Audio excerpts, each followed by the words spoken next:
Election commission का 1 मार्च का फैसला आइन से मुतसादम। तफसीली फैसले में ये लिखा गया, आइन से मुतसादम करार दिया गया मखसूस नशिस्तों का केस अक्सरियती जजों का तफसीली फैसला जारी कर दिया गया। इसी बारे में बात करेंगे, हमारे साथ मौजूद हैं कंवर दिलशाद साहब, माहिर कानून हैं और साबिक सेक्रेटरी इलेक्शन कमीशन है, उनसे तफसील जानेंगे। सर, तफसीली फ़ैसला सामने आ चुका है, क्या कहेंगे आप? एक ज़ाहिर है कि जस्टिस मंसूर अली शाह का फैसला है और आप जजों ने जो फैसला दिया है इसके बड़े दूरस नतीजे निकलेंगे।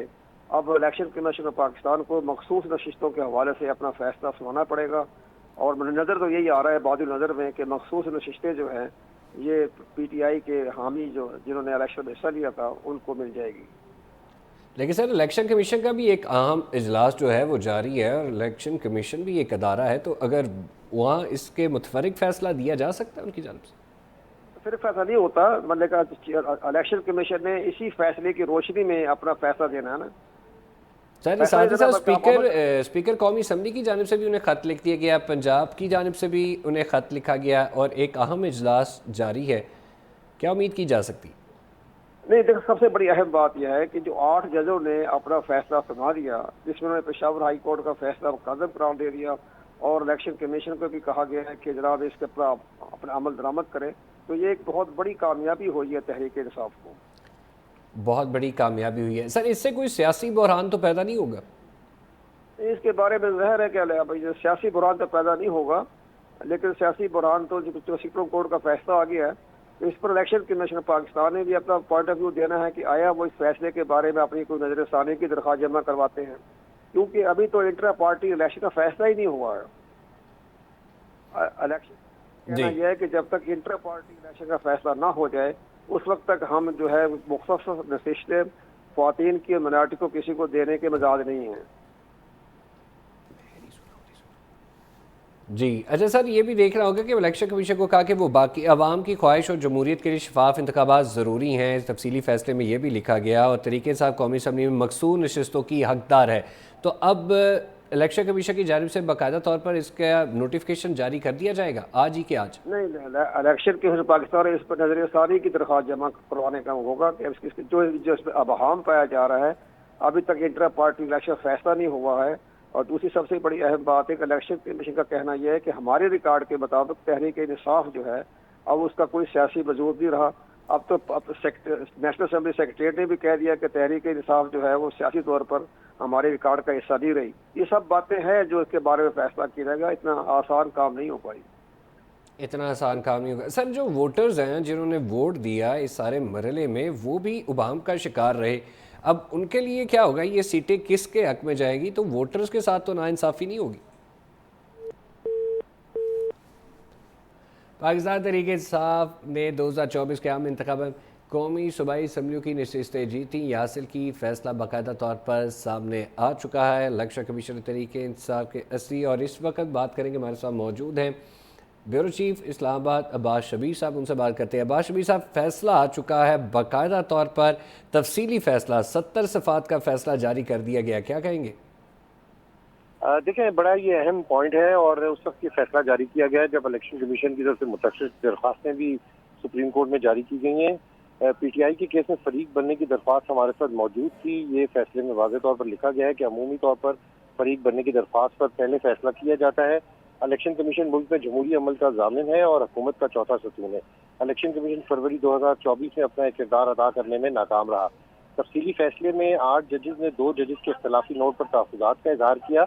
जस्टिस अमीनुद्दीन खान और जस्टिस नईम अख्तर अगवान ने 12 जुलाई के अक्सरियती फैसले को आइन से मुतसादम करार दिया। जिस अंदाज में 2 जजेस ने अक्सरियती फैसले पर इख्तिलाफ का इजहार किया वो मुनासिब नहीं। ये तफसीली फैसला जारी किया गया है कि इलेक्शन कमीशन के 1 मार्च के फैसले की कोई कानूनी हैसियत नहीं और पेशावर हाई कोर्ट का जो फैसला है वो भी साथ साथ कलअदम करार दिया गया है। बात साहब, अब इसके बाद इलेक्शन कमीशन क्या नज़रसानी की अपील दायर करेगा कि आगे इलेक्शन कमीशन की जानिब से क्या लायामल होगा? देखिए, डेफिनेटली उनका जो लॉ डिपार्टमेंट है उनकी तरफ से इस फैसले के ऊपर इलेक्शन कमीशन के मेंबरान और चीफ इलेक्शन कमिश्नर को तफसीली तौर पर ब्रीफ किया जाएगा और आइंदा का लायामल तय किया जाएगा। मुमकिन है कि इलेक्शन कमीशन इस फैसले के खिलाफ नजरसानी अपील भी दायर कर सकता है या मुमकिन तौर पर जो कानूनी राय सामने आएंगी उसके बाद आइंदा का लायामल जो है वो इलेक्शन कमीशन इस मामले पर बनाएगा। बात साहब, इस वक्त भी एक अहम इजलास जारी है और पिछले 2-3 दिन से ये इजलास जारी है। उम्मीद की जाती है कि आज कोई फैसला कर लिया जाएगा। देखिए, मखसूस नशिस्तों का जो मामला है और पीटीआई के जो अरकान है उनकी रुकनीत का जो मामला है, ये अहम मामला है। इसको अब या तो होना है या तो नहीं होना। दरमियान में जिस तरीके से इस वक्त ये इलेक्शन कमीशन और सुप्रीम कोर्ट के दरमियान ये मामला चल रहा है, इसको जल्द अज जल्द खत्म होना है। और जो कानूनी माहिरीन है वो बड़ा क्लियर कहते हैं कि जो इबाहम है वो इलेक्शन कमीशन क्लियर करे। जो मुतफरिक दरख्वास्तें हैं उस पर भी इलेक्शन कमीशन ने सुप्रीम कोर्ट से अपनी राय मांगी और आज जो तफसीली फैसला जारी किया है इसमें बड़ा क्लियर कहा गया है कि जो इलेक्शन कमीशन का फैसला था वो गैर आईनी और वो आइन के साथ किसी सूरत भी नहीं ठहर सकता। तो इसलिए अब इलेक्शन कमीशन को असर नौ जायजा लेना होगा कि इस मामले को किस तरीके से वो खत्म करते हैं और इस मामले को कहाँ पर वो लेकर जाते हैं। या तो इस मामले के ऊपर वो मखसूस नशिस्तें और जो दीगर मामला इस पर चल रहे हैं उस पर वो खुद कोई फैसला करें, या फिर सुप्रीम कोर्ट से जो राय दी गई है या जो फैसले सुप्रीम कोर्ट से आए हैं उसके बाद का जो लायामल है वो भी अब इलेक्शन कमीशन ने ही तय करना है। तो इलेक्शन कमीशन के पास इस वक्त बॉल है और इलेक्शन कमीशन में एक अहम इजलास जारी है। जो speaker Punjab assembly Sindh assembly के जो खतूत इलेक्शन कमीशन के पास है उसका भी जायजा लिया जा रहा है। जो स्पीकर अयाज सादी की तरफ से डी नोटिफाई जो आज़ाद अरकान को पीटीआई में शामिल नहीं किया गया, उस हवाले से भी इलेक्शन कमीशन के पास चीज़ें मौजूद हैं।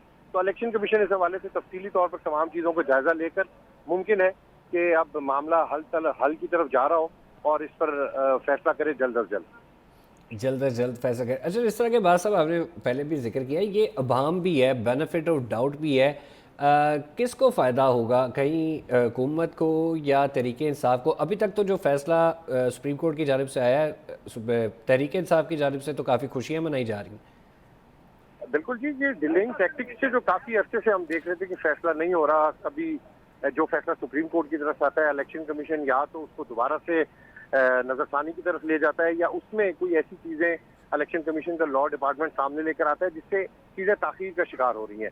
अब मैंने आपको बताया कि अब ये वक्त नहीं है कि चीज़ें ताख़ीर का शिकार हो। ये बात हमारे साथ ही रही गए, हमें ज्वाइन किया राजा खालिद साहब, माहिर कानून है। सर बहुत शुक्रिया आपके वक्त का। सर तफसीली फैसला आ चुका है मकसूद नशिस्तों के हवाले से, किस तनाजुर में देखते हैं?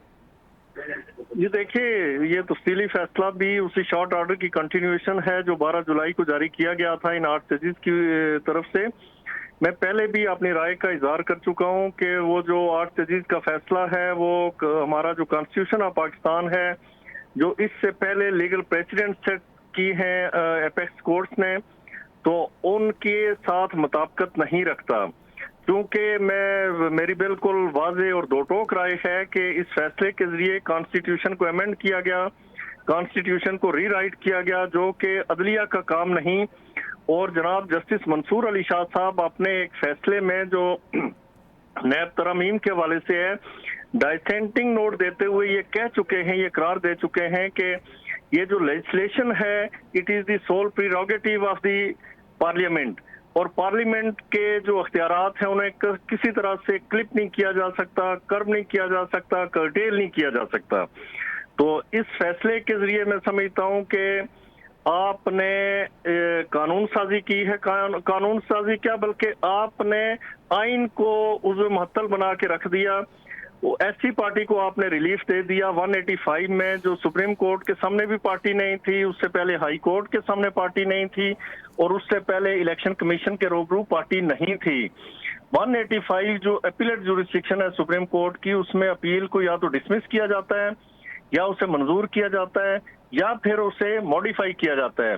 ये तीनों बातें नहीं की गई, अपील को उन्होंने मुस्तरद कर दिया, लेकिन रिलीफ ऐसी पार्टी को दे दिया जो उनके सामने पार्टी नहीं थी। लिहाजा एक नहीं कई सुकम है इस फैसले के अंदर और मैं समझता हूं कि रिव्यू में ये फैसला रिवर्स हो जाएगा।